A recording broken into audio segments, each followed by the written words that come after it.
it's Catherine Maley, author of Your Aesthetic Practice.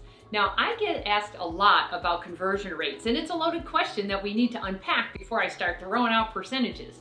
So lots of plastic surgeons are experiencing sporadic conversion rates or feast or famine months, and they're not sure why. This inconsistency can wreak havoc on your day, your attitude, as well as your pocketbook. Now, you start questioning yourself and doubting your staff, and that's a path to even more frustration. So what's really happening? Well, the bad news is there's no one easy answer. So many variables go into your success, or lack thereof, when converting consultations.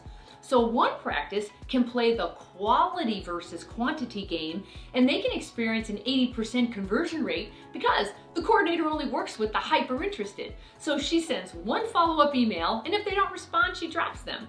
But that same practice, who is cherry picking, also experiences big highs and lows in their schedule. Or there's another practice who experiences a 25% conversion rate because they play the quantity versus quality game. So they see everybody. They don't charge a consult fee, they have lots of no-shows, and the coordinator has to sift through who's a real candidate and who isn't. And here's a short list of why your conversions could be off. Your SEO isn't working like before because Google changed the rules again. Or you changed your SEO or website provider and you lost ground on your internet presence that you have to build back up. Or maybe a new competitor came to town and they're out marketing you, like they're spending more money.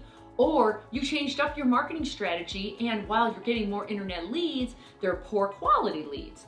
Or your new coordinator is nice and friendly, but doesn't have the converting skills needed to get to a yes, and so on. There are all sorts of reasons. Because the reality is not about how many leads you get, it's about how many prospective patients say yes and pay for your services, right?